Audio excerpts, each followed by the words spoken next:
各位議員， Senhores deputados, vamos continuar com a nossa reunião. Tem a palavra o deputado Hoyensan. Obrigado, Sr. Presidente. Senhor Chefe Executivo, boa tarde a todos. O terminal subterrâneo de autocarros das Portas do Cerco começou a funcionar em novembro de 2014. Já passaram 3 anos e o ambiente na sala de espera continua a ser criticado pelos cidadãos. Nos últimos anos tem estado muito calor e o ambiente do terminal piorou bastante. Parece um forno. E mesmo fora das horas de ponta, a temperatura ultrapassa os 36 graus. Suar é inevitável. E o pior é que o ar-condicionado e a ventilação não funcionam e a corrente de ar não é grande e o ar fica pesado.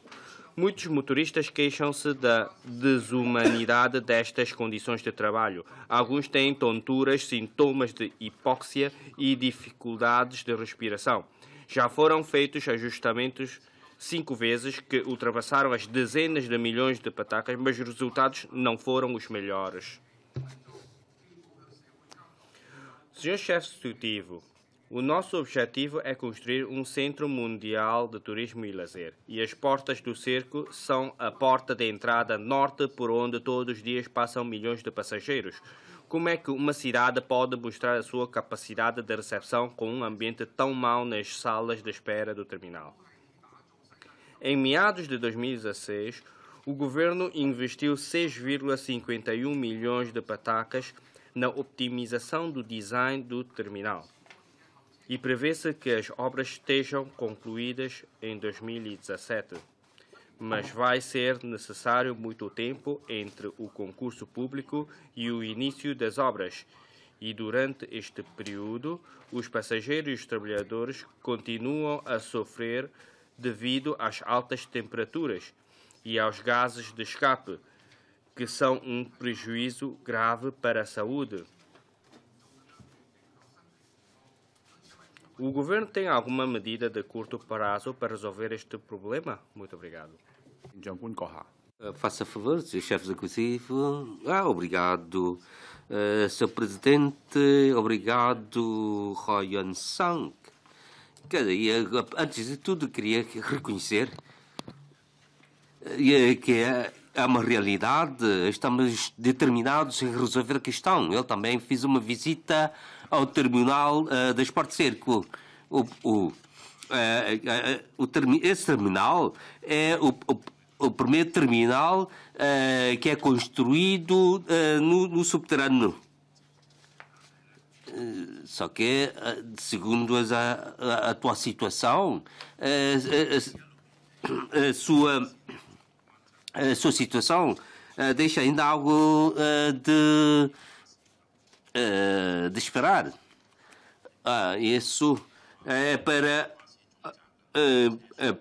a chegada e a partida dos autocarros, que dentro das instalações do terminal está exclusivamente é posto exclusivamente ao uso dos autocarros. Quanto aos problemas enfrentados atualmente no terminal, o governo muito em breve vai introduzir obras, incluindo 2 vertentes. Uma primeira é abrir as valas para uma maior ventilação, a retirada dos vasos para alargar o seu espaço, vai alargar o sistema de ventilação, que vai ser aumentada pelo dobro do que da atual capacidade, toda, para não afetar o funcionamento normal dos autocarros. A primeira fase vai levar 2 meses, a fim do qual vai ser dotado de um sistema de climatização. Pelo menos é essa a solução para resolver o problema. Obrigado, Sr. Chefe Executivo. Tem a palavra o deputado Wong Hee-cheng.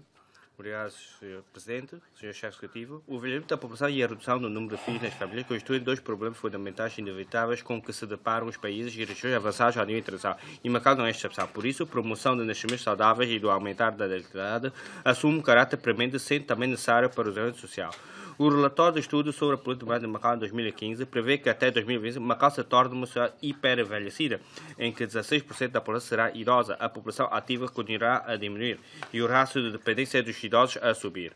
A diminuição e o envelhecimento contínuos da população resultam em carência de mão de obra, redução da competitividade e um conjunto de problemas sociais. O aumento dos preços dos produtos tem agravado o custo para se criar uma criança. Muitas famílias estão menos interessadas em ter filhos porque receiam não conseguir proporcionar um ambiente de boa qualidade para o seu crescimento devido à falta de recursos financeiros e à dificuldade de cuidar deles. Na sessão de perguntas e respostas em abril deste ano, o Sr. Chesca afirmou que ia incentivar a promoção de nascimentos saudáveis e do aumento da natalidade e que planeia lançar no próximo as medidas para apoiar a implementação dessa política. Assim, Sr. Chefe Executivo, já estão a realizar-se neste momento estudos sobre a política de promoção de nascimentos saudáveis e do aumento da natalidade. O Governo vai considerar as medidas de curto prazo previstas como dos outros para o incentivo da procriação através de subsídios diretos ou redução fiscal. No futuro, o Governo deve definir medidas de apoio de curto, médio e longo prazo e incluir o fator familiar nas diversas medidas da ação governativa, de forma que esse fator esteja presente nas linhas de ação governativa e no conceito de administração seguido pelo serviço público, promovendo assim a política de procriação. Como vai fazê-lo? Obrigado. Senhor Chefe Executivo, faça favor. Obrigado, Senhor Presidente, e agradeço pela questão colocada. Creio que também o envelhecimento da população é já um fator muito vulgar nos países desenvolvidos. Macau também não foge desse fenómeno. E que há bocado a senhora deputada falou sobre a questão do envelhecimento da população e da redução do número de filhos, e que isso trata-se de um desafio para a nossa parte. E o governo também tem estudado esta matéria e implementado diversas medidas para reforçar, bem como optimizar as condições para as pessoas poderem criar os seus filhos com melhores condições. E que, para além disso, também estudamos o regime de ensino, bem como educação gratuita, atribuição de subsídios, bem como a saúde para prestar cuidado às senhoras grávidas, assim como cuidado às crianças, bem como aos bebés, e assim como a redução, a isenção fiscal, e que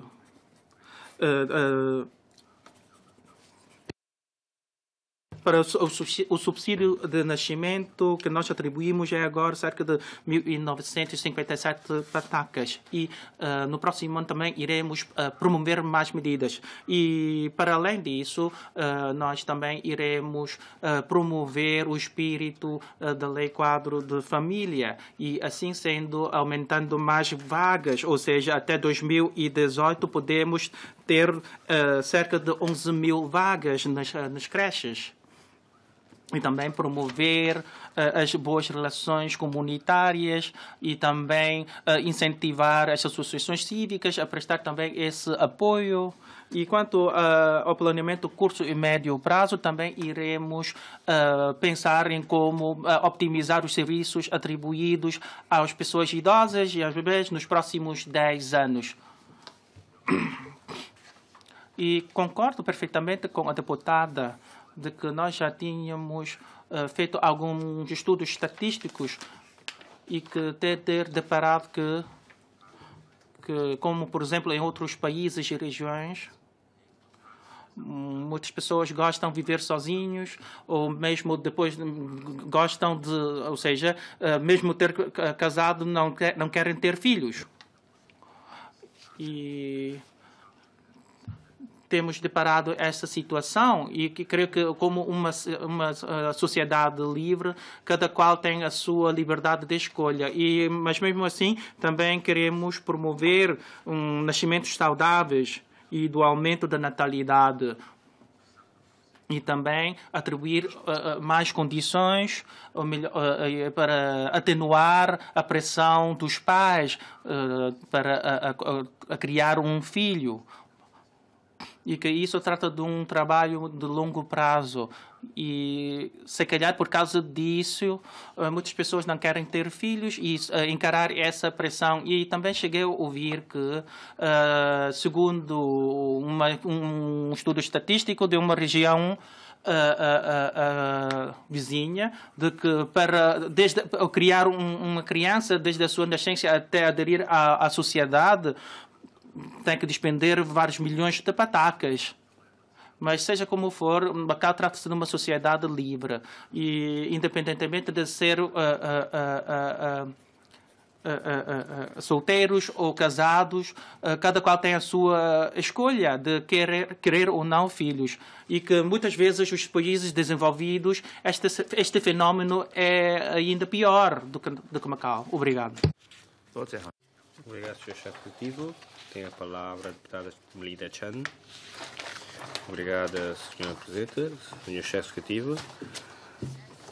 Também gostaria de falar sobre as questões de idosos, porque estamos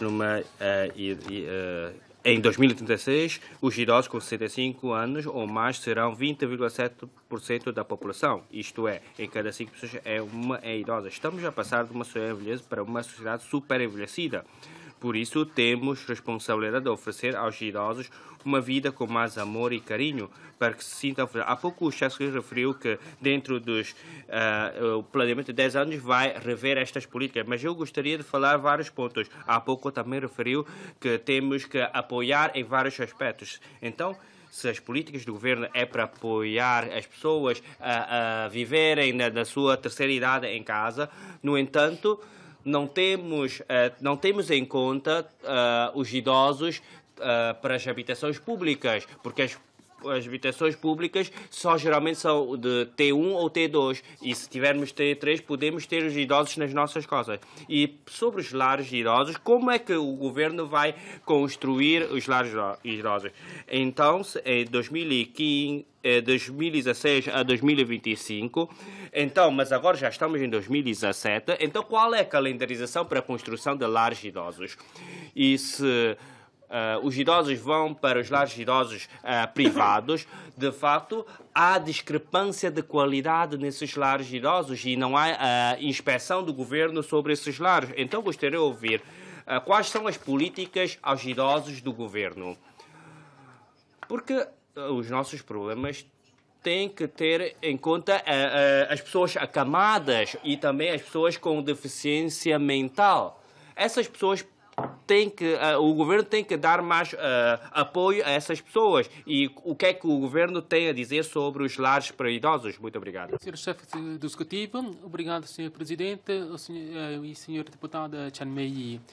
Há pouco já falei um bocado sobre o assunto da sua questão. Sabemos que em 2036 o número de idosos com 65 anos ou mais será de 20,7% da população. Este fenómeno de envelhecimento é inevitável, como sabemos, e temos que fazer face a essa situação, este desafio, através de um plano estratégico. A estratégia do governo continua a ser de encorajamento das pessoas viverem com os idosos. 3,4% da população idosa necessitam de ficar num lar de idoso. E temos que ver se esse critério de 10,4% vai ser necessário continuar ou não. Quanto aos lares privados, ou asilos privados, o alojamento nesses lares depende da situação económica. E quando há necessidade, o Instituto de Ação Social participa nas despesas dessas pessoas idosas nos lares privados. E esperamos poder ter mais terrenos para construir e ampliar instalações para os lares idosos, que eu me lembro nos novos aterros da Zona A. Foi avançada a ideia de nós construirmos mais instalações e asilos para os idosos. Sabemos que há diferentes tipos de lares para idosos. Há para idosos a tempo inteiro, para todos os tipos de serviço, e também há para os idosos com deficiência mental e há outros com mobilidade. Mas o nosso propósito é encorajar as pessoas a continuar a viver na própria zona de onde estão a residir. E em Macau, o apoio que damos aos idosos tem que ser planeado. E se conseguimos ou não satisfazer todas as necessidades, é claro que ainda há espaço para melhoria. Mas não deixa de ser ainda um serviço que é completo. E esse plano de ação para os serviços de apoio a idosos de 10 anos pretende ser um plano estratégico para contemplar as diferentes vertentes do serviço que é prestado aos idosos e ter uma cobertura maior de acordo com os números estatísticos que nós recolhemos para proporcionar um serviço mais abrangente aos idosos. Sabemos que a população idosa contribuiu ao longo da sua vida para o sucesso em Macau e é nossa responsabilidade dispensar o nosso cuidado durante a sua vida na terceira idade.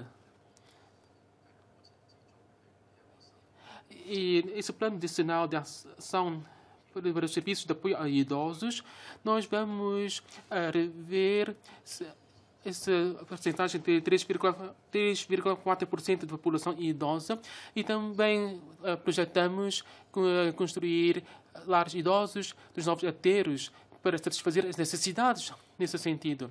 Mas não deixa de ser o nosso propósito incentivar as pessoas a continuar a residir na sua área de residência e nas suas famílias. E também, no âmbito desse plano, nós também vamos contribuir para a formação de pessoas, de cuidadores dos idosos e organizar seminários, palestras de formação e aperfeiçoar todo o serviço que é prestado, especialmente nos lares privados.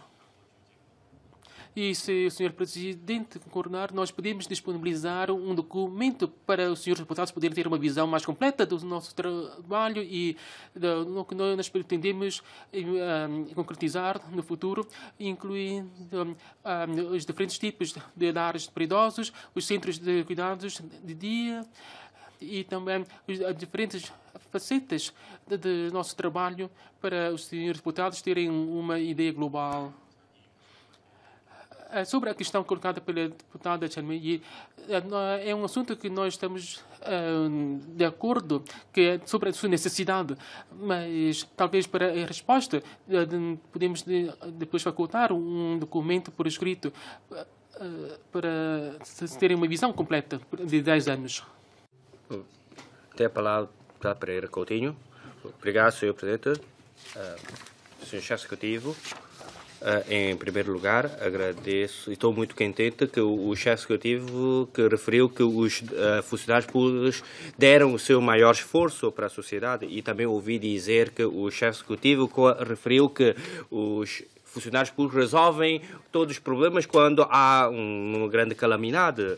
No entanto, os problemas relacionados com os funcionários públicos durante os últimos 17 anos nunca foram resolvidos e gostaria que o chefe executivo também fizessem estudos sobre o contentamento dos funcionários públicos, se estão felizes ou não. Nos últimos anos, os problemas onde se incluem os prémios de antiguidades, o subsídio de residência, não sei se pode ser resolvido de forma justa. Por outro lado, nos últimos 17 anos da RAEM, o governo não construiu uma única habitação para a função pública e também para as forças de segurança. E também não sei se é possível juntar os índices 195 e 260 e os índices 305 com os índices 40 e 30. Não sei se é possível ser justo, terem retroativos em termos de prémios de antiguidades e de tempo de serviço, para que todos, desde o primeiro dia de trabalho na função pública, seja contado desde logo no primeiro dia, para assim elevar o seu moral. De facto, os funcionários públicos, após 65 anos, têm muitas dificuldades, nomeadamente o nível de vida. E espero que isso tudo seja resolvido ainda durante o seu mandato. Muito obrigado. Senhor chefe do Executivo. Obrigado, Sr. Presidente. Obrigado, Sr. Deputado Coutinho, pela questão colocada. Os trabalhos da função são recursos preciosos da RAIEM. O governo tem vindo a aperfeiçoar o regime remuneratório e as garantias de aposentação dos trabalhadores para, assim, salvaguardar os seus interesses no sentido de estabilizar a equipa da função pública. Quando se fala da questão dos funcionários de depois de 65 anos de idade e continuar a receber o subsídio de autoridades, é que a criação do regime de previdência tem por objetivo ou tem por intenção para que mais trabalhadores possam gozar de garantia de aposentação depois de se desvincularem da função pública e também para eliminar os fatores instáveis ou indeterminados do regime de pensões de aposentação e sobrevivência. No ETAM, a norma sobre o prémio de antiguidade e também no regime de previdência, então está previsto o prémio de tempo de contribuição bem como os seus destinatários. Se ampliar o âmbito de aplicação, então vai haver duplicação de regimes. Ao permitir que os contribuintes do regime de previdência possam continuar a gozar do subsídio residente ou de outros subsídios, as despesas então vão continuar e isto vai contrariar a natureza com que se pretende com o regime de previdência. E quanto aos trabalhadores poderem antecipar a aposentação a partir dos 15 anos, segundo o ETAM atual, os trabalhos do regime de pensões e de aposentação, com 30 anos de trabalho, então os trabalhadores podem requerer aposentação. Com 30 anos de trabalho, com 55 anos de idade, podem declarar a aposentação. Agora, para a antecipação da aposentação, então, a reforma da administração ou a gestão de recursos, os recursos, encargos, etc., também estão todos estes fatores interligados. Portanto, estes fatores vão ser tidos em conta em conjunto e também pretendemos ouvir as opiniões das associações de trabalhadores para, então, fixar uma norma justa. Ou seja, temos que ouvir as associações dos trabalhadores da função pública.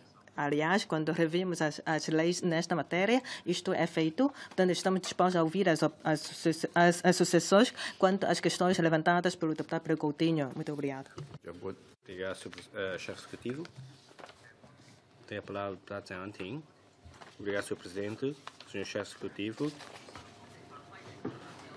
Nos termos da Lei Terras, foram recuperar vários terrenos devido ao termo de prazo de concessão, afetando mais de 3 mil proprietários do Pearl Horizon.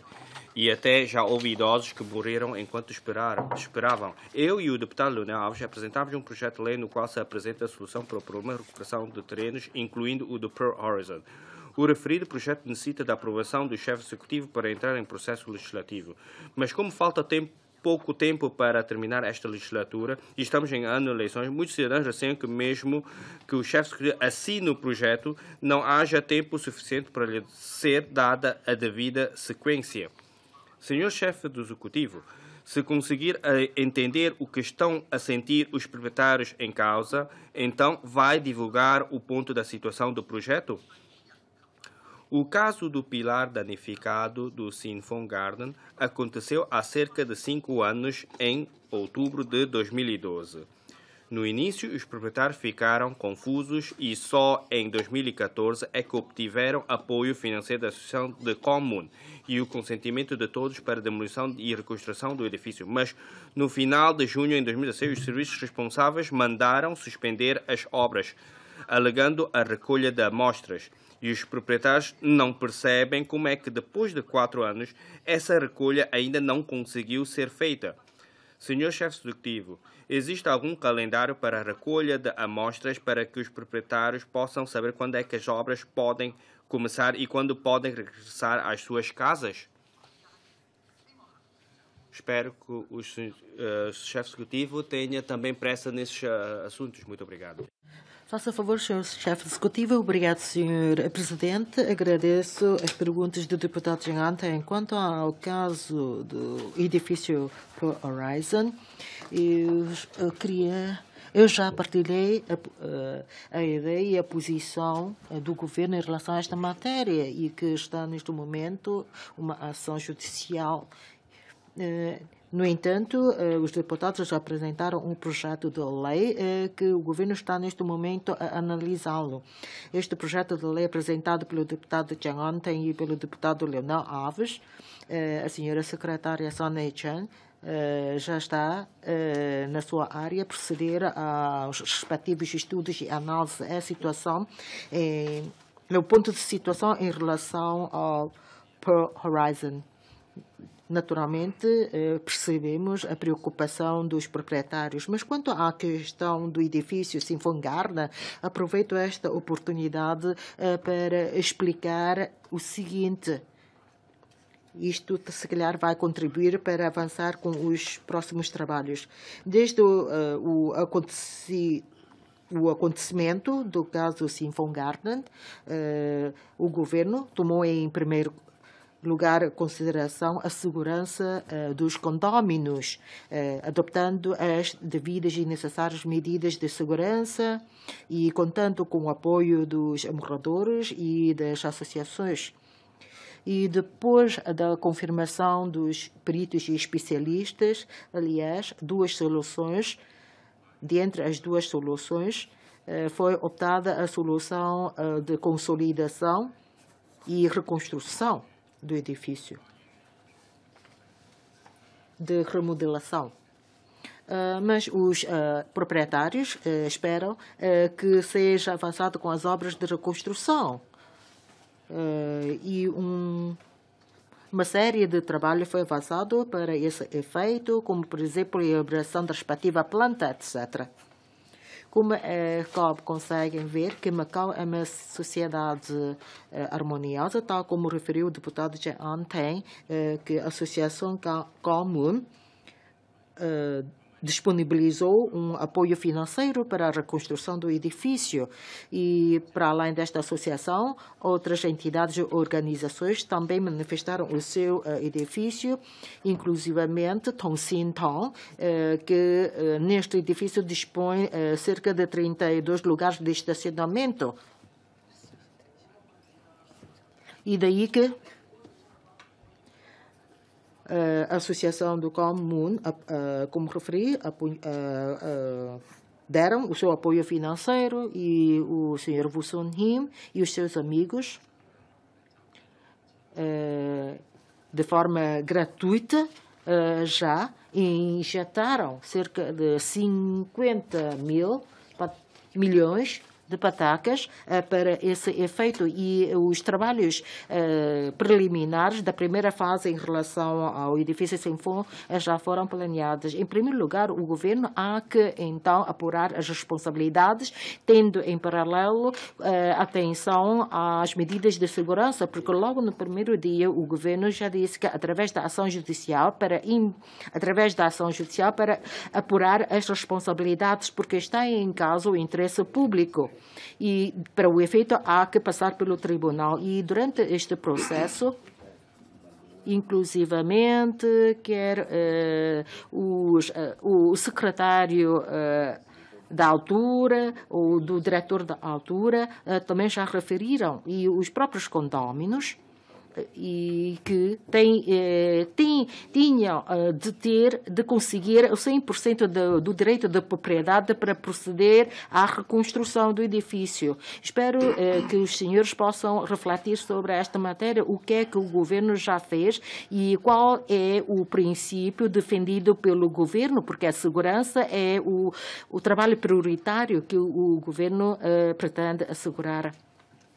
Inclusivamente, as outras organizações, associações, o essencial é assegurar a segurança. Naturalmente, os condóminos podem optar podem também contar com o apoio das associações cívicas, mas não nos podemos, então, ignorar o processo que está a decorrer no tribunal. e o governo só pode atuar nos termos da lei e também seguir os procedimentos legais. Inclusivamente, o deputado Chen ontem, que prestou grande atenção neste caso, mas seja como for, todo o governo da RAEM há que seguir a lei. Daí que foi o Ministério Público, em nome do governo da RAEM, para apurar a responsabilidade. Como é do vosso conhecimento, o processo judicial é um processo independente. Daí que a recolha de provas, esperamos, a recolha de amostras venha a concluir quanto antes, mas já foi autorizada a demolição do edifício, bem como a planta de reconstrução.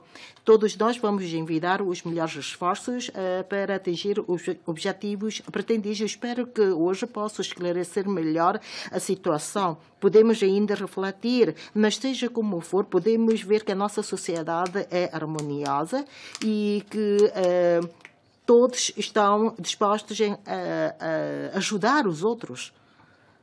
É uma situação bastante boa. Muito obrigado. Obrigado, chefe executivo.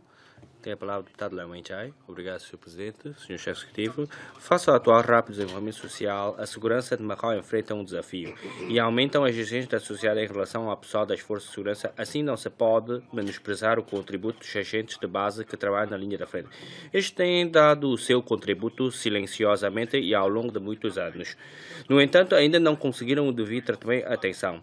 A substituição do regime de aposentadoria pelo regime de previdência em 2007 deixou muitos deles preocupados com a aposentação, pois face à taxa de inflação que se mantém alta, é difícil viver apenas à custa da previdência. E mais, desde o retorno que não se constrói, como acontecia no passado, a habitação para funcionários públicos, nem se oferecem garantias e apoio suficientes para o pessoal que enfrenta riscos, situações que prejudicam o moral da equipa. Realcei várias vezes que a RAEM tem de ter um regime perfeito de apoio e garantias na aposentação para conseguir estabilizar o moral da equipa das forças, em prol da contínua prosperidade e estabilidade social. O governo RAEM apresentou uma proposta para a optimização e revisão do Decreto-Lei nº 6694-M e entre setembro e novembro de 2016 realizou 20 sessões de esclarecimentos internas e recolheu as opiniões de diversas partes. A proposta vai influenciar o funcionamento interno das forças. Por isso, muitos dos agentes da linha da frente estão preocupados com o ponto da situação da optimização e revisão dos estatutos militarizados das forças de segurança de Macau.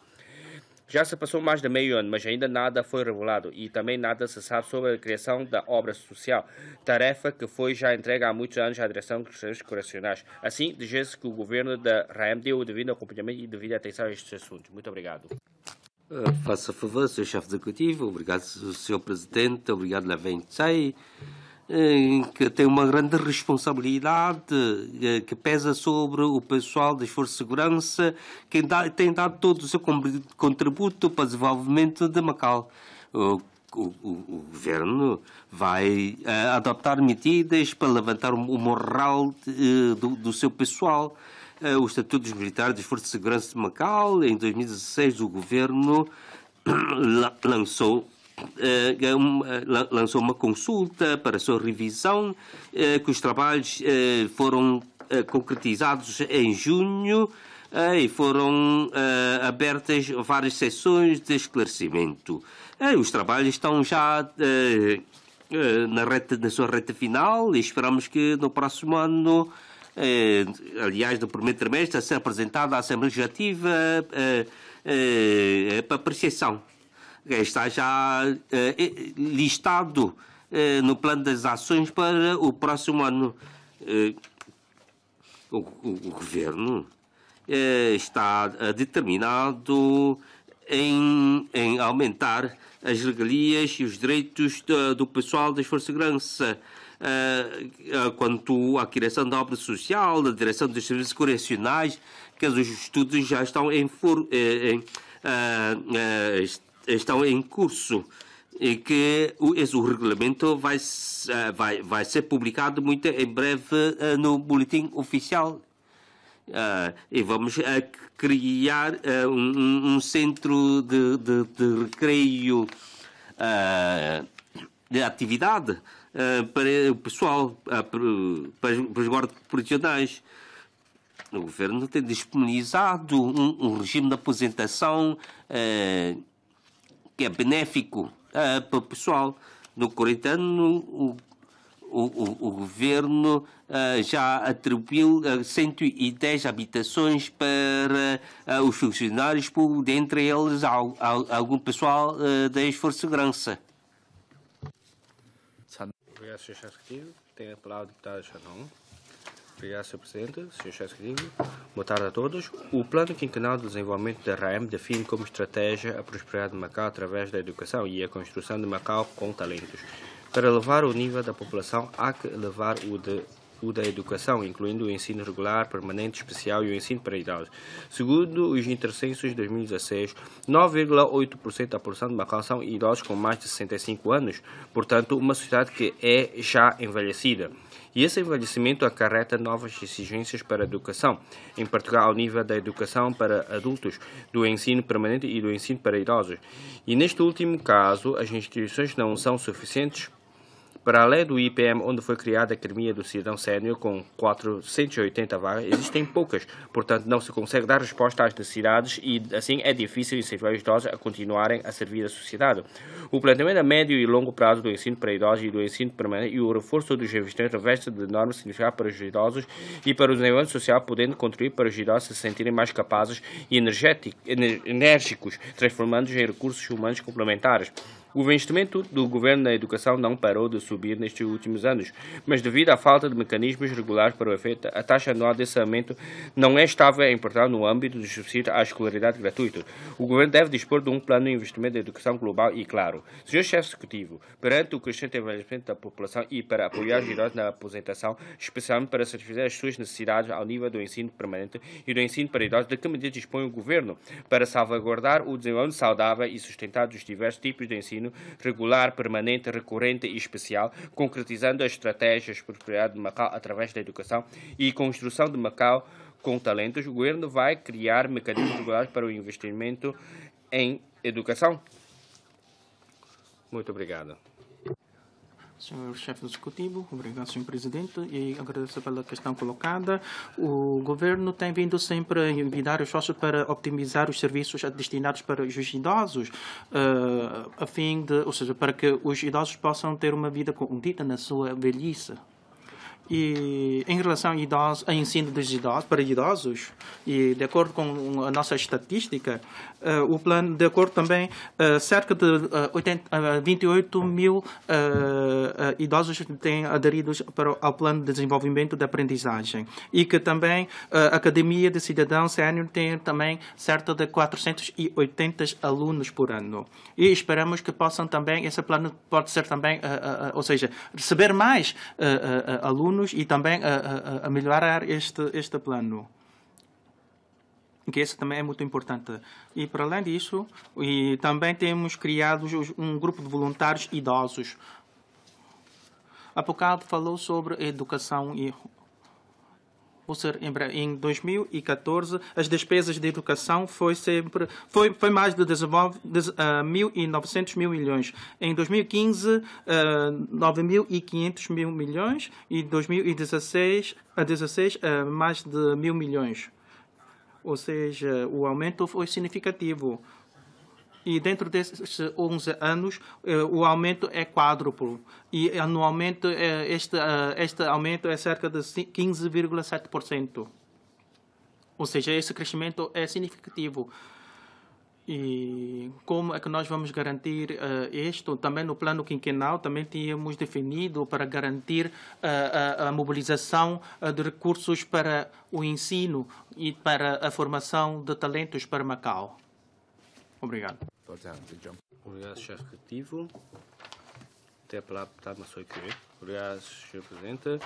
Senhor Chefe Executivo, boa tarde. Em abril, apresentei a vossa a situação miserável dos pequenos proprietários alojados do edifício Sinfon. E na altura, você referiu que tinha muita pena deles e que ia ajudá-los a acelerar a construção.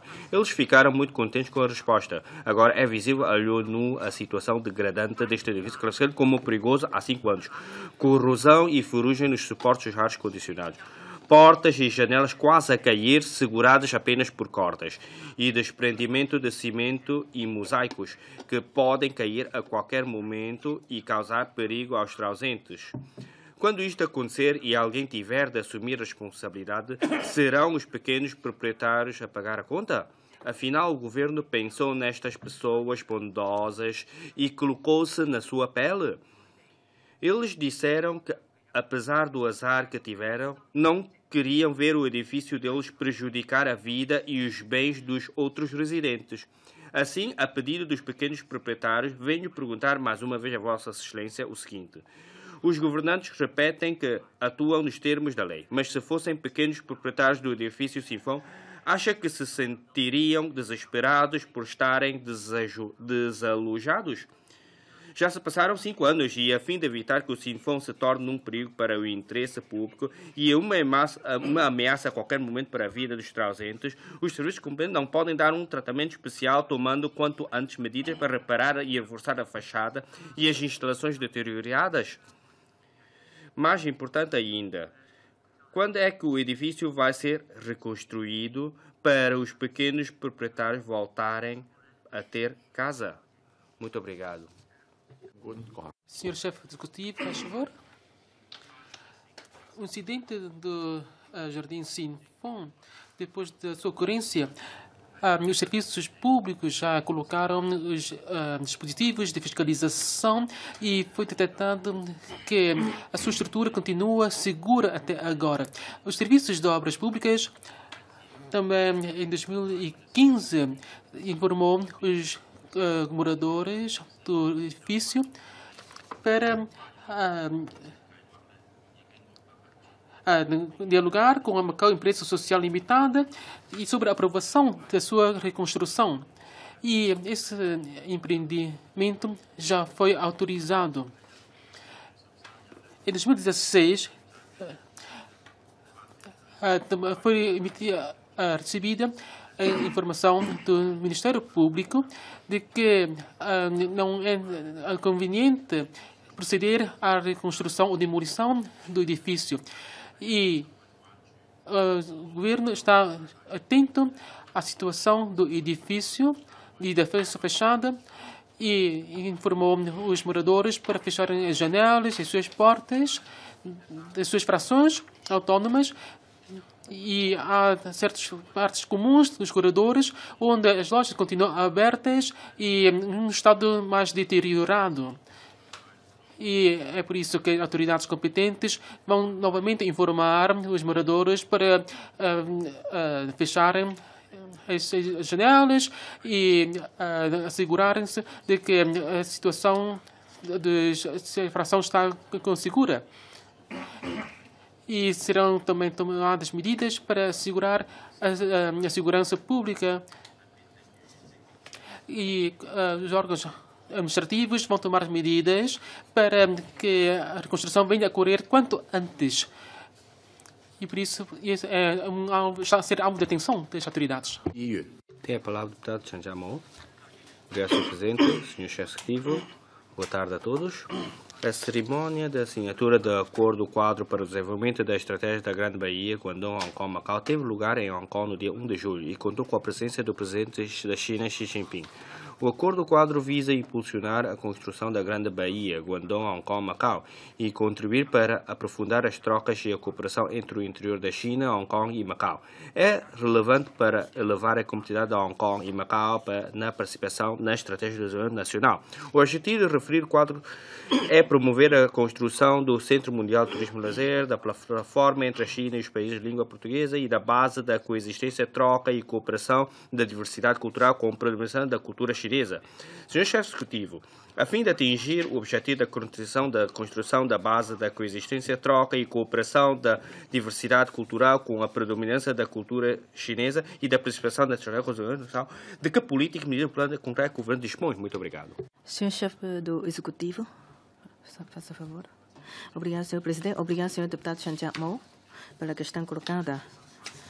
de acordo com o acordo quadro do planeamento, tanto com a estratégia, centro e uma plataforma, e com a criação de uma base de cooperação e diálogo, tendo a cultura chinesa como dominante, promover a coexistência de diversas culturas.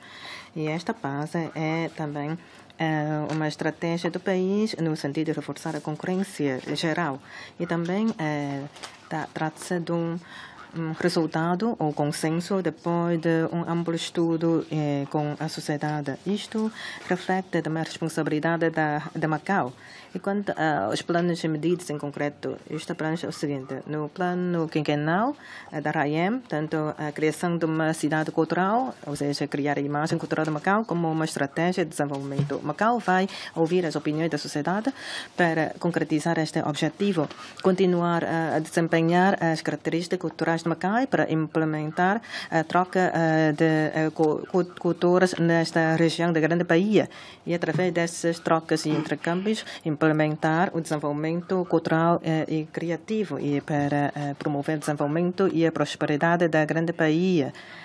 Ou seja, isso também tem a ver com a coordenação, com a estratégia, centro e uma plataforma, e também criar centro de troca cultural entre Macau e os países de língua portuguesa. E também, tendo em conta a conjugação com as vantagens dos mercados internacionais, vamos então criar as marcas das regiões da Grande Bahia. Tratam-se de medidas e planos em concreto, ou seja, para além da Grande Bahia, também damos importância aos países da língua portuguesa, ou seja, à criação do centro de troca cultural com os países da língua portuguesa, porque após 10 anos de experiência já temos uma certa base neste trabalho, e também já dialoguei com o secretário Alexis Tam, e ainda este ano vamos visitar vários países ou regiões para promover esta base de troca e de intercâmbio cultural com os países de língua portuguesa. Queremos que, através destes planos e medidas em concreto, e depois de ouvir as opiniões, possamos então desenvolver cabalmente as características então delineadas no acordo quadro. Muito obrigado. Obrigado, Sr. Chefe Executivo. Tem a palavra o deputado Mocachão.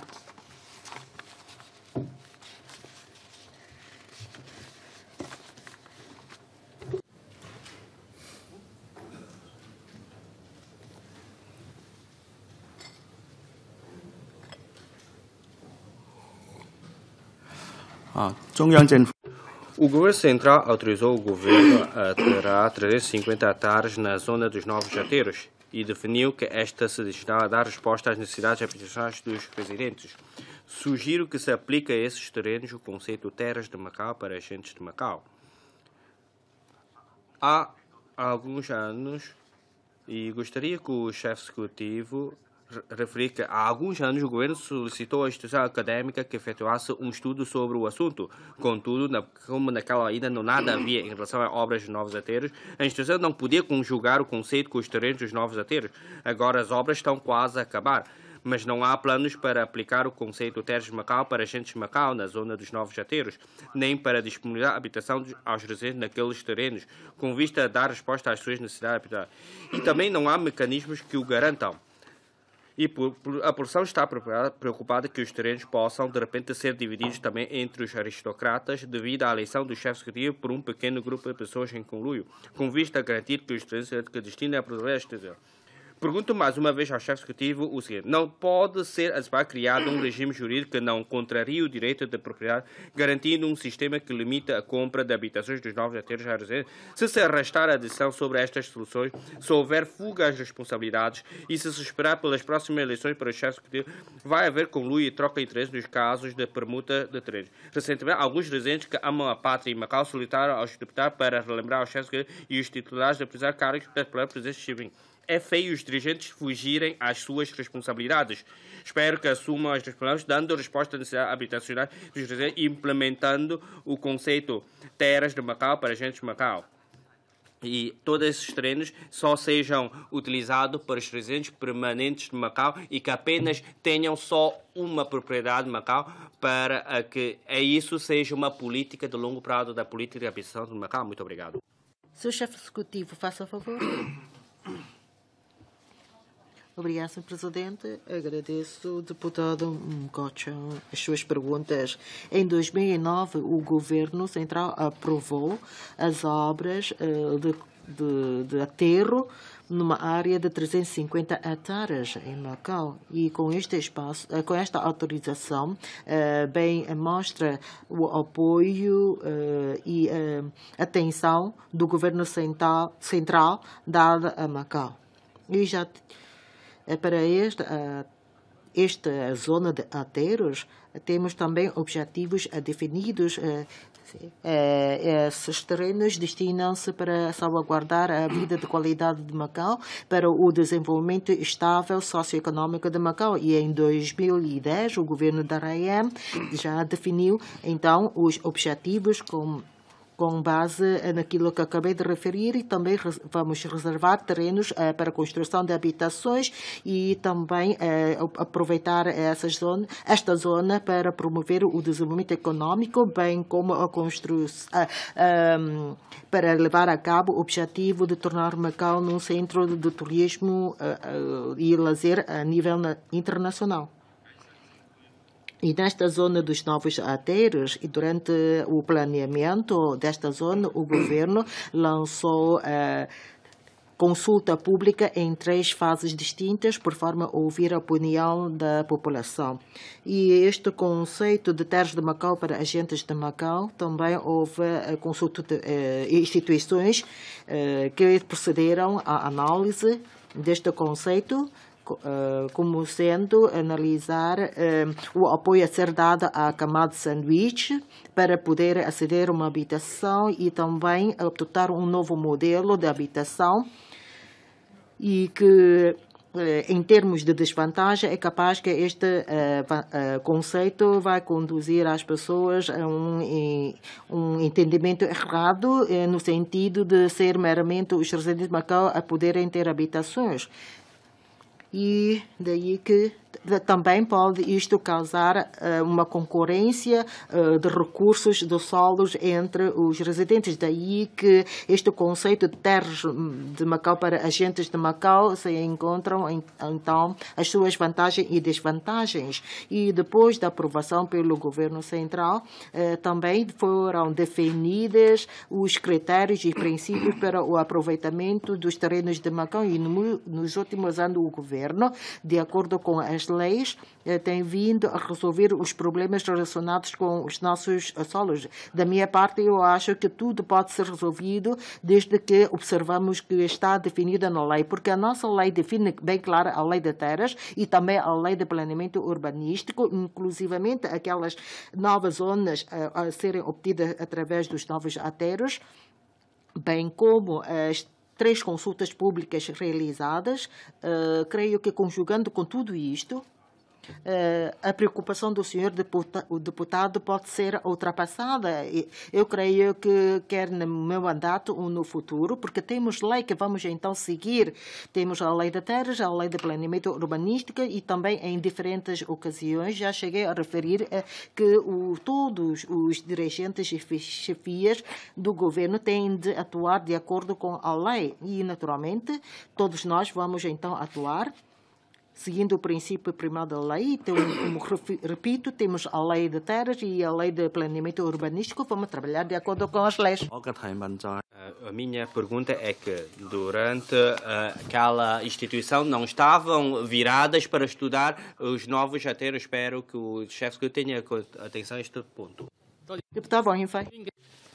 Senhor chefe executivo, na SLA para 2017 refere-se que vai reforçar o aperfeiçoamento das medidas de proteção ambiental, concluir o plano de gestão de resíduos sólidos de Macau e dar início à elaboração dos diplomas legais relativos à redução de resíduos. Nos últimos anos, com o desenvolvimento em flecha da economia, o volume de resíduos aumentou imenso. Hoje em dia já é bastante vulgar noutros países e regiões a implementação de políticas para a diminuição de resíduos na fonte e para a reciclagem, incentivando-se as empresas e a população a adotarem hábitos verdes e a reduzirem as emissões de carbono. Senhor chefe executivo, qual é o ponto da situação dos trabalhos de aperfeiçoamento das medidas de proteção ambiental? Muito obrigado. Faça favor, Sr. Chefe Executivo. Obrigado, Sr. Presidente. Obrigado, Sr. Deputado Vohim-Fei, pela questão. Até junho de 2017, o Centro de Incineração tratou 260 milhões de toneladas de resíduos. E os resíduos resultantes dos materiais de construção que foram acolhidos para aterros têm decrescido, de um modo geral, 24%, através de medidas de incentivo e de apoios econômicos, no sentido de reduzir os resíduos na fonte e aumentar a reciclagem, incluindo os restos de comida. O governo tem lançado ainda este ano a recolha das pilhas ou baterias ou equipamentos informáticos. Também vai restringir a utilização de sacos de plásticos, cujo regulamento vai ser implementado em 2018.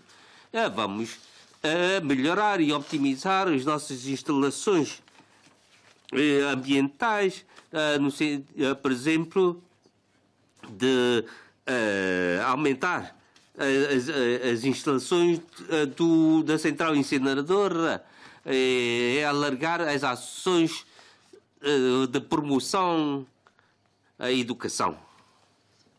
Obrigado, Sr. Chefe Executivo. Tem a palavra deputada Alcântara. Obrigado, Sr. Presidente. Sr. Chefe Executivo. Em 2014, na luta pela sua reeleição, o Sr. Chefe Executivo comprometeu em construir 28 mil habitações públicas na zona A dos Novos Chateiros, demonstrando que, afinal, o governo conhecia a grave falta de oferta de habitações públicas e o fato de não havendo determinação para construir habitações públicas, sobretudo económicas, seria impossível resolver o problema de pouca canja para muitos monges.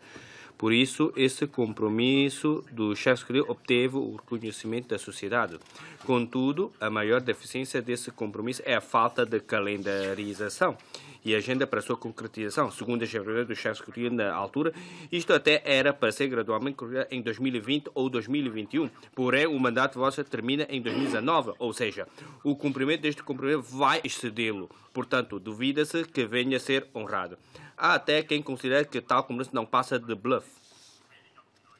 Compreendo as dificuldades em concretizar um grande plano de 28 mil habitações em 5 anos de mandato. No entanto, se o plano tiver início no seu mandato, Vossa Excelência demonstra determinação e vontade em cumprir o seu compromisso. Notei que o arrastar das obras do aterro da Zona A devido à suspensão há dias do abastecimento de areia originou alguns imprevistos. Porém, segundo as informações oficiais das obras do aterro da Zona A, vão estar concluídas em 2017.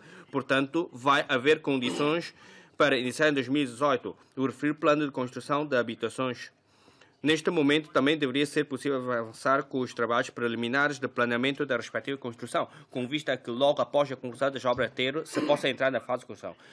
Nos 2 anos de mandato que restam, o Sr. Chefe Executivo deve iniciar o plano de construção das 28 mil habitações públicas, com vista a cumprir o seu compromisso e eliminar a infâmia deste não passar de bluff. Vai fazê-lo? Senhor Chefe do Executivo, obrigado, Sr. Presidente, e agradeço pela questão colocada pelo deputado Alcântara.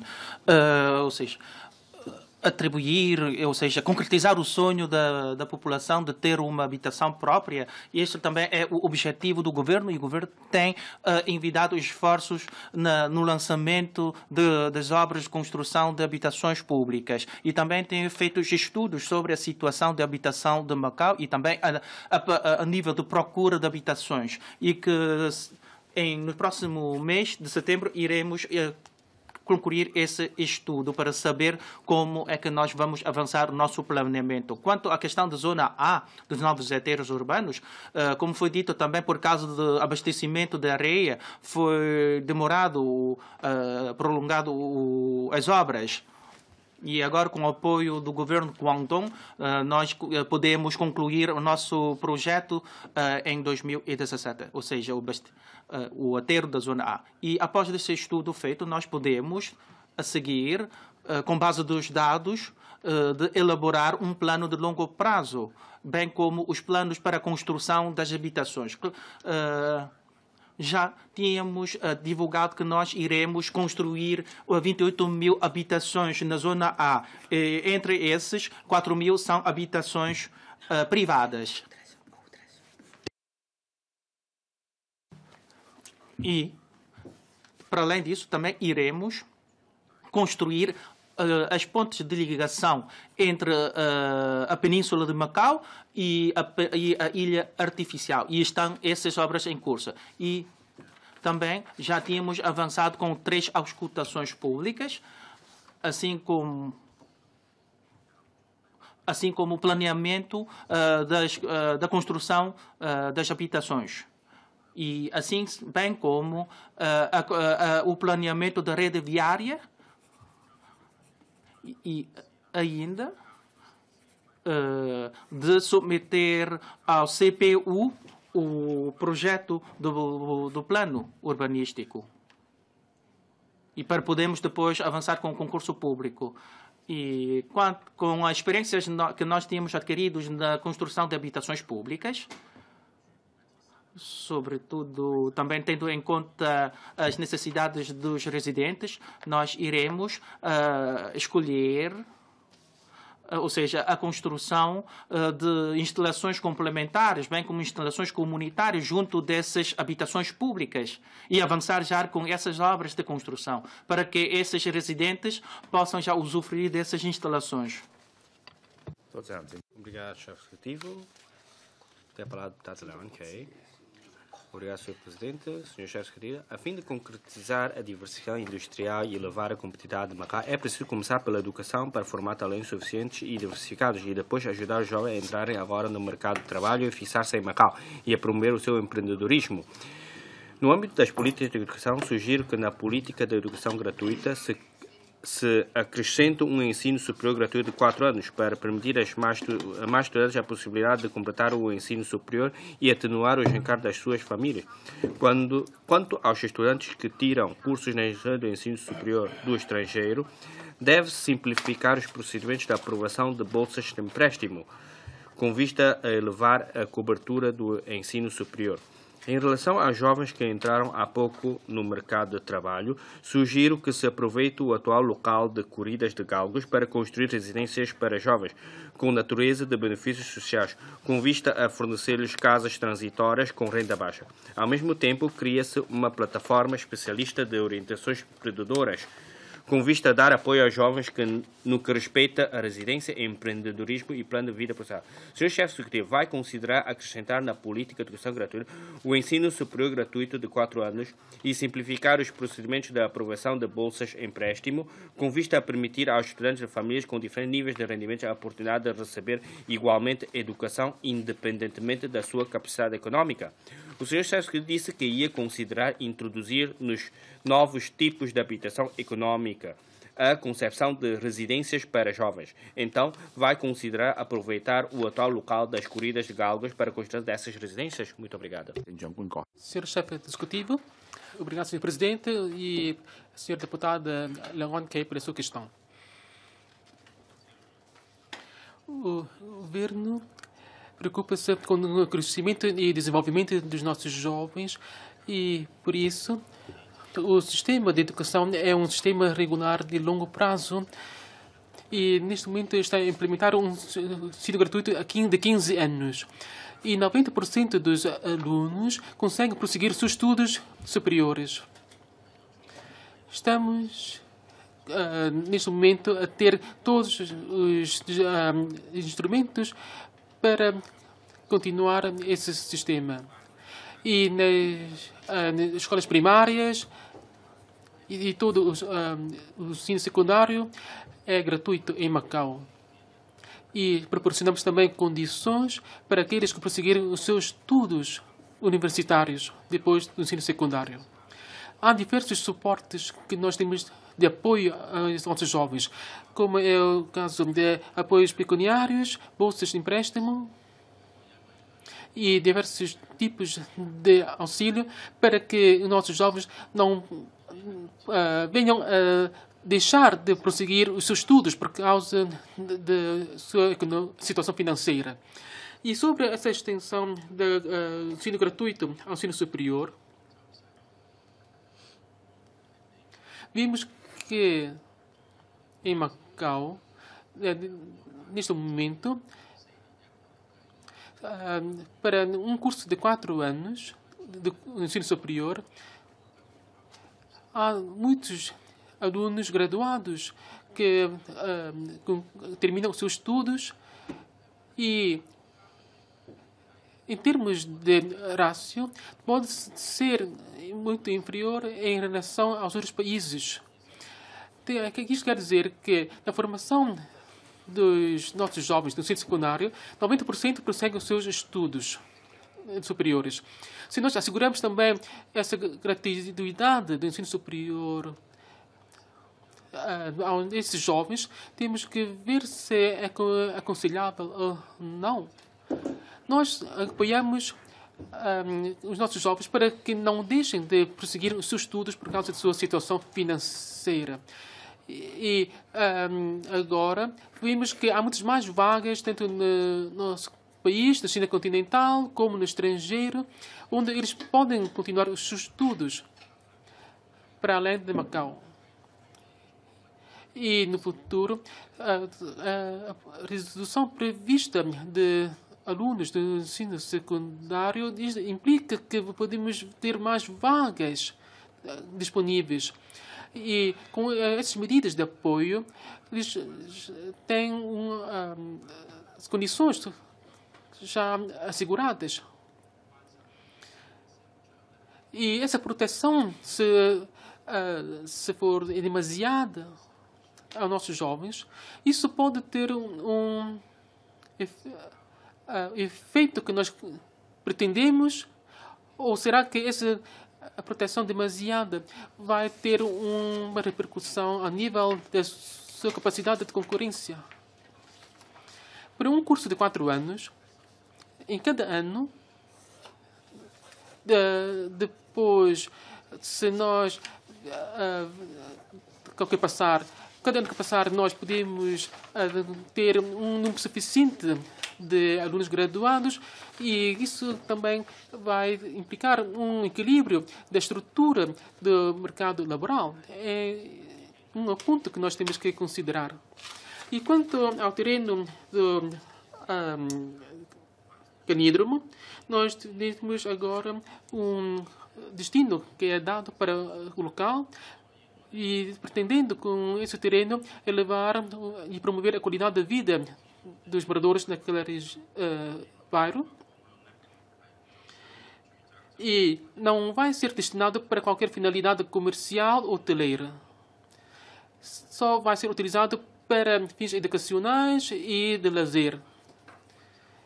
Podemos ver que naquela zona da cidade é densamente povoada, habitada. E há necessidade de terrenos para essas finalidades que nós agora definimos para o terreno. E em setembro, quando a senhora deputada ver o resultado do nosso estudo sobre a procura de terrenos, vai depois reconsiderar essa questão. Tem a palavra o deputado Tang Yusheng. Obrigado, Sr. Presidente. Notícias do Sr. Chefe Executivo. As obras de ligação à parte principal da ponte Hong Kong-Macau terminaram há dias, portanto, a sua entrada oficial em funcionamento deve também acontecer em breve. Trata-se da ponte mais comprida do mundo e vai trazer novas oportunidades para o desenvolvimento de Macau. Mas o melhor hardware exige software correspondente para poder surtir efeitos. E com certeza a entrada em funcionamento da referida ponte vai acarretar novos desafios para o governo em vários aspectos, tais como gestão fronteiriça, responsabilidade automóvel, seguros, proteção ambiental. O sucesso é para quem está preparado. Afinal, até que ponto é que o governo Raiem chegou no respeitante aos trabalhos preparatórios para a entrada em funcionamento da ponte Hong Kong-Zhuhai-Macau, sobretudo quanto à criação de organismos, articulação de diplomas legais, comunicação com os operadores dos setores industriais respectivos, etc. Houve algum progresso? Muito obrigado.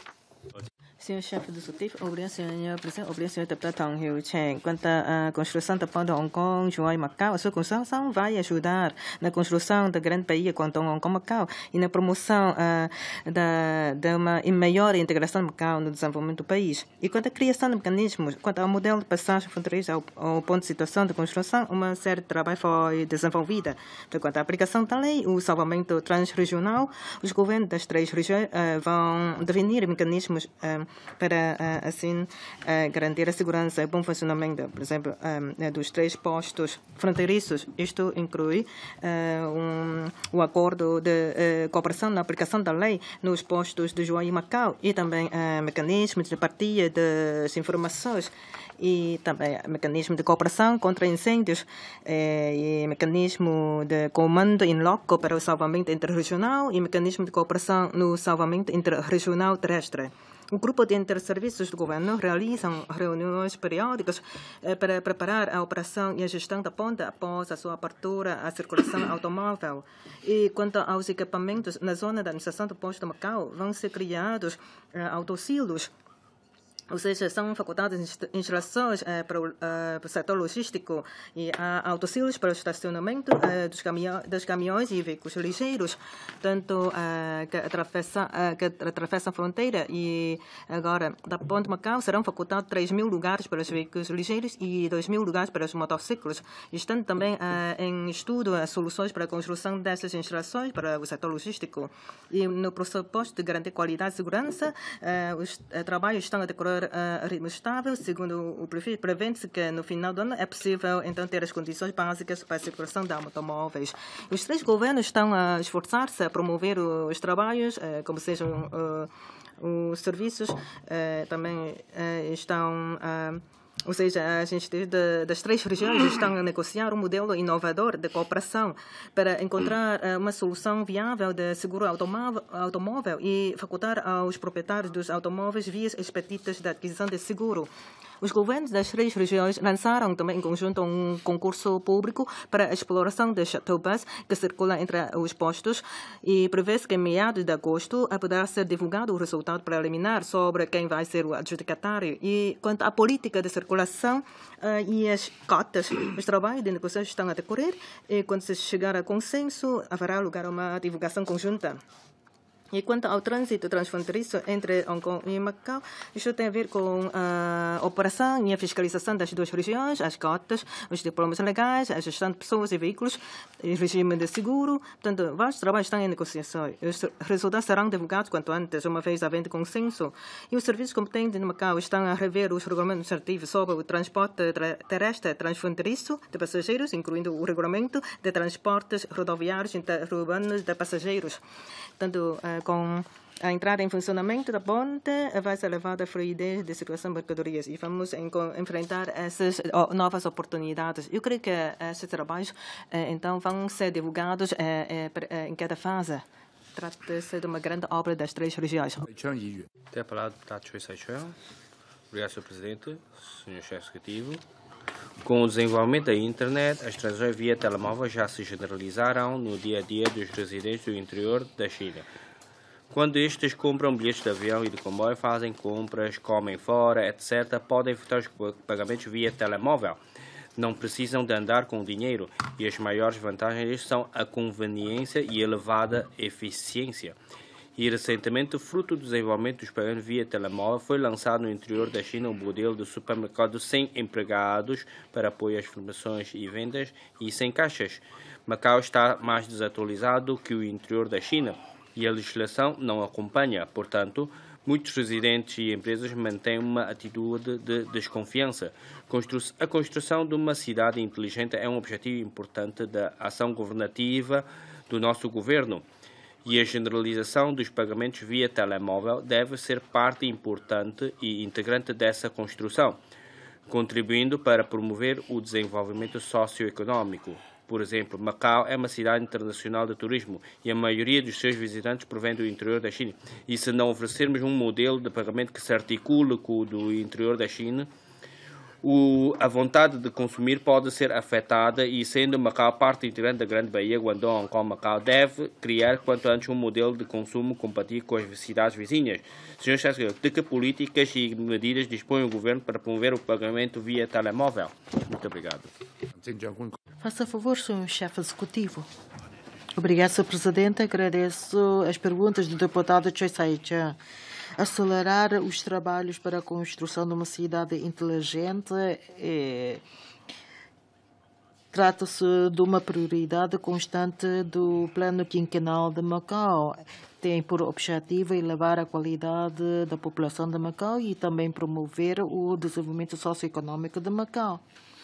E, de acordo com o plano a curto prazo, aplicam-se, então, aplicações tecnológicas, facilitando não só os visitantes, também para os residentes de Macau. Vamos também implementar, passo a passo, as diversas medidas nesta área, como, por exemplo, de deslocações, de trânsito, etc. Daí que, neste momento, os serviços de finanças, de economia, ACM e as entidades nesta área entre elas, criaram uma equipa própria para desenvolver esses trabalhos, sobretudo para impulsionar os serviços de pagamento eletrônico. Vamos, então, quanto aos pagamentos via telemóveis, vamos, então, estudar e promover quanto antes as questões relacionadas com o licenciamento e entrar em contato com as entidades das cidades vizinhas para promover esse tipo de serviço e vamos também promover e publicar instruções para o efeito e acelerar os procedimentos para licenciamento. Eu concordo com o que foi dito pelo deputado Choi Sai-chan. De fato, Macau está comparativamente atrasado nesse sentido. Por isso, para que Macau seja uma cidade inteligente, há que acelerar os passos, sobretudo encurtar a distância entre Macau e as regiões vizinhas, para que possa, de fato, Macau venha a ser uma cidade inteligente. Muito obrigado. Obrigado, Sr. Chefe Executivo. Tem a palavra a Vice-Presidente Lam Hyung-san. Obrigado, Sr. Presidente. Sr. Chefe Executivo, os vales de saúde atribuídos pelo Governo a todos os residentes visam, em termos de estratégia política, o acesso rápido a serviços de saúde adequados no setor privado, apoiar as unidades de saúde privadas e promover o conceito médico de família e o desenvolvimento do sistema de saúde comunitário. Se bem que o montante seja limitado e a sua utilização restrita, o certo é que acabam por aliviar, em certa medida, os encargos dos residentes. Assim, há quem proponha que não tenham prazo de validade para que se possam acumular e usar consoante as necessidades, acabando com o medo do expirar do prazo e aumentando a conveniência para os residentes. Senhor Chefe do Executivo, já se propôs estudar a criação de um cartão de saúde carregável para substituir os vales de saúde. Qual é a sua opinião sobre isso? O que pensa sobre isto? E que dificuldades e problemas é que se colocam? Muito obrigado. Faça favor, Sr. Chefe Executivo. Obrigado, Sr. Presidente. Obrigado, Sr. Vice-Presidente Lam Hyung-san.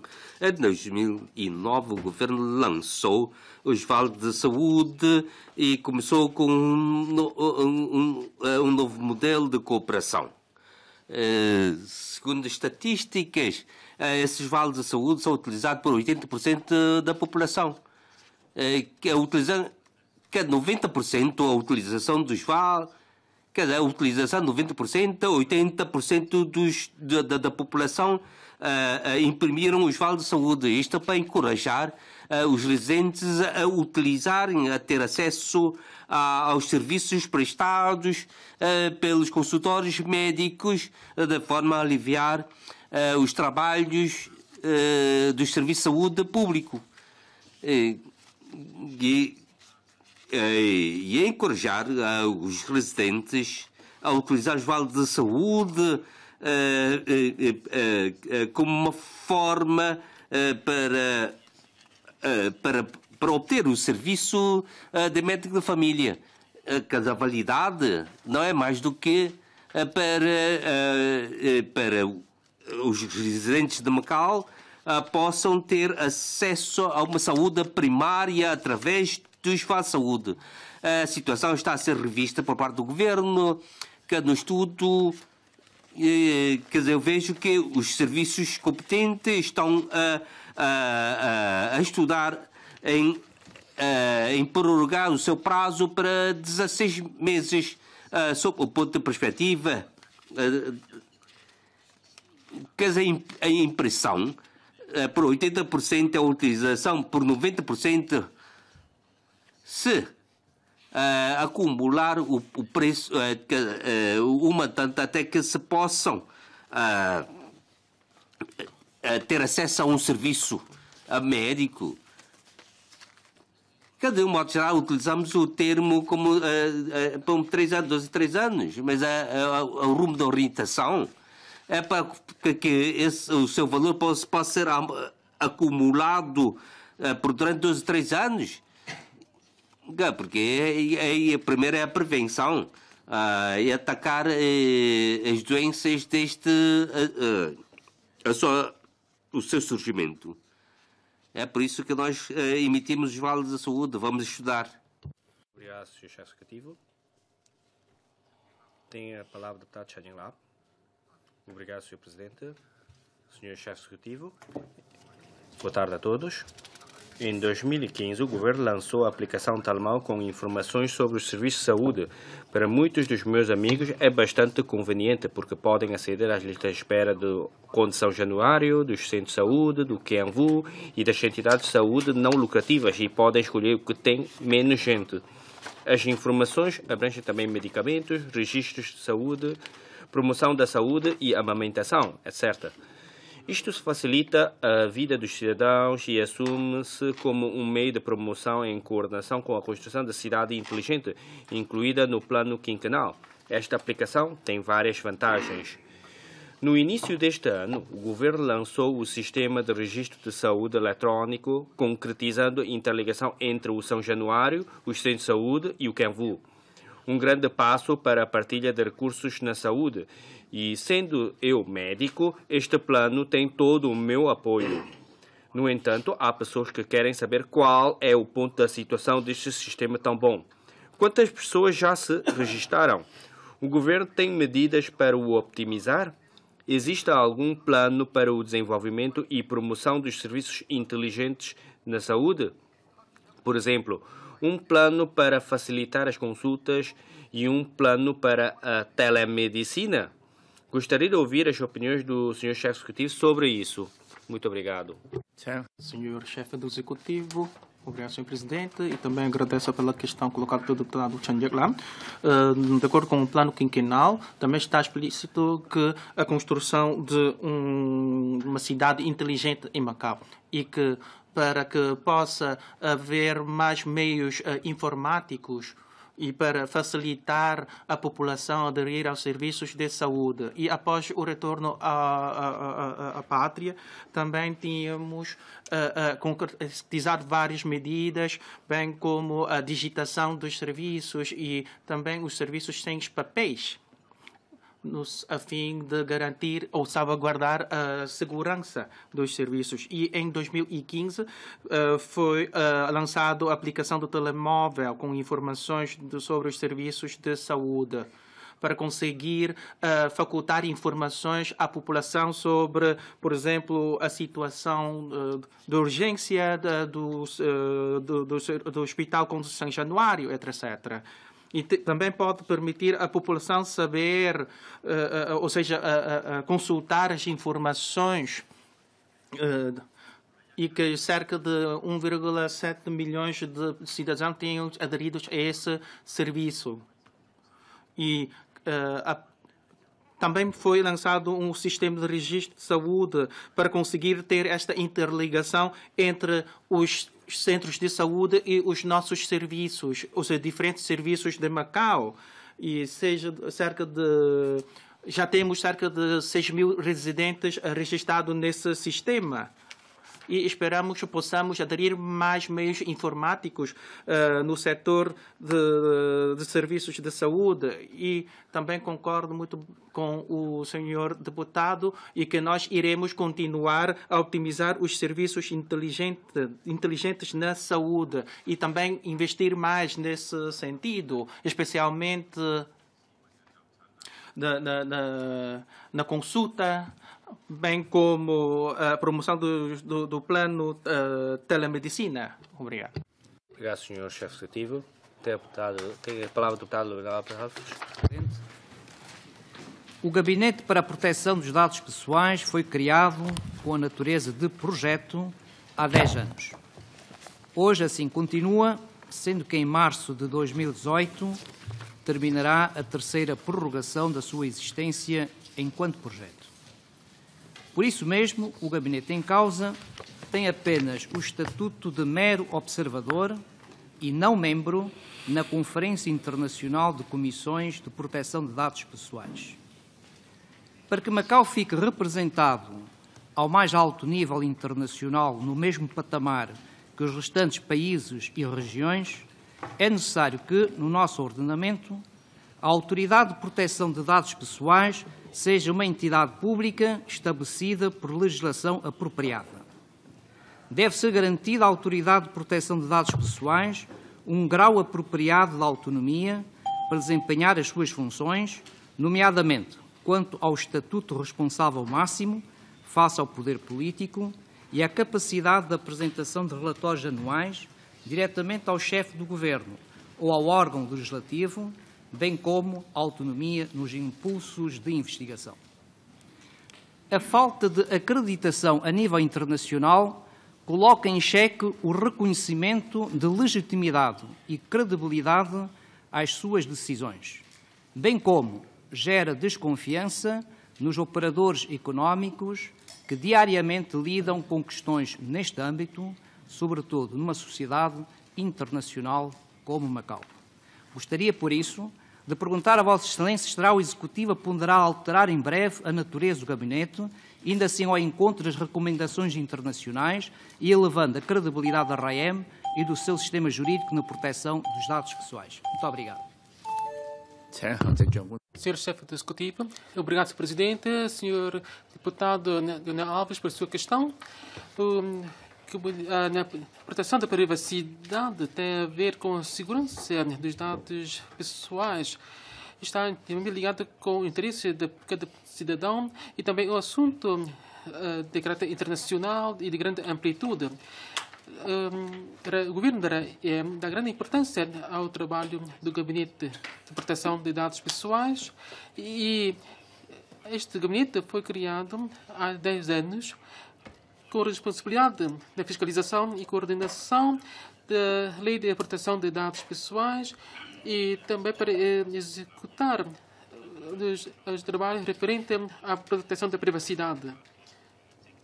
O gabinete executa essas atribuições e em 2008 tornou-se membro das autoridades de privacidade da região Ásia-Pacífico e tornou-se membro da Global Privacy Enforcement Network.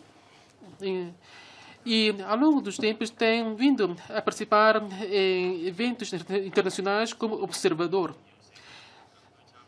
A importância de dados pessoais e a participação do gabinete nas instâncias internacionais implica novas considerações por parte do governo da RAEM, que neste momento estão a decorrer, nomeadamente da revisão da legislação que regulamenta a atividade desse gabinete.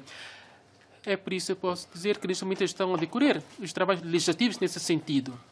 Mas, dada a alteração e evolução da sociedade, há também novos desenvolvimentos no âmbito da proteção de dados pessoais. E, em termos de colaboração com outras entidades internacionais, também há novas exigências. É necessário, por isso, resolver muitas questões técnicas nesse âmbito. E a clarificação do trabalho legislativo sobre esse componente vai ser conhecida melhor no futuro.